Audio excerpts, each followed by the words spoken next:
BIMSTEC सम्मेलन में शामिल होने के लिए प्रधानमंत्री नरेंद्र मोदी पहुंचे हैं। आइए अब आपको बताते हैं बिम्स्टेक में कौन कौन से देश जो हैं वो शामिल हैं। तो देखिए, थाईलैंड, बांग्लादेश, श्रीलंका, नेपाल, म्यांमार, भूटान, ये वो देश हैं जो बिम्स्टेक में शामिल हैं।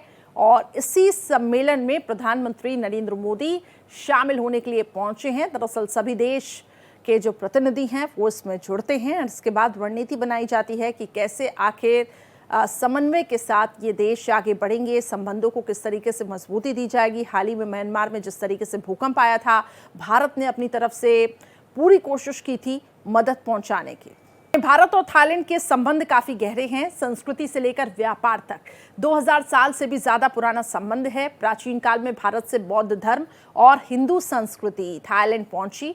अब आपको बता रहे हैं कि दरअसल ये संबंध गहरे कैसे हुए। थाईलैंड में रामायण को रामकियन के रूप में जाना जाता है। रामकियन थाईलैंड की संस्कृति का हिस्सा है। सम्राट अशोक के समय बौद्ध भिक्षुओं ने थाईलैंड में बुद्ध की शिक्षाओं को फैलाया। थाईलैंड को प्राचीन भारतीय ग्रंथों में स्वर्ण भूमि कहा गया। थाईलैंड भारत के बीच व्यापारिक संबंध भी काफी पुराना है और मजबूत है। भारत को 1947 में आजादी मिलने के बाद दोनों देशों ने औपचारिक संबंध की शुरुआत की।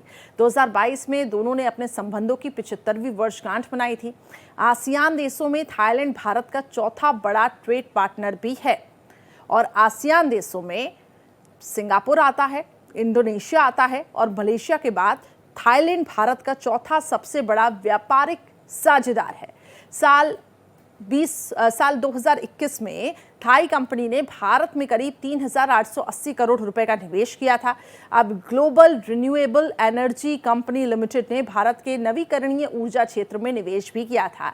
बीते कुछ सालों में थाईलैंड ने भारत के infrastructure, real estate, agro processing, electronics, automotive और फूड प्रोसेसिंग, हॉस्पिटैलिटी और नवीकरणीय ऊर्जा जैसे सेक्टर में बड़ा इन्वेस्टमेंट किया है।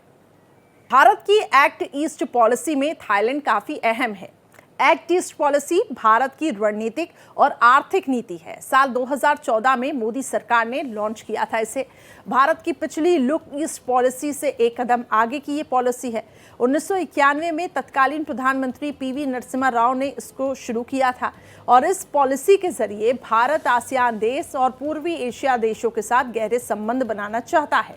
साथ ही व्यापार के क्षेत्र में हो, निवेश के क्षेत्र में हो, चाहे वो सुरक्षा हो, सांस्कृतिक साझेदारी ही क्यों ना हो, इसको भी बढ़ावा देना इसका मकसद है।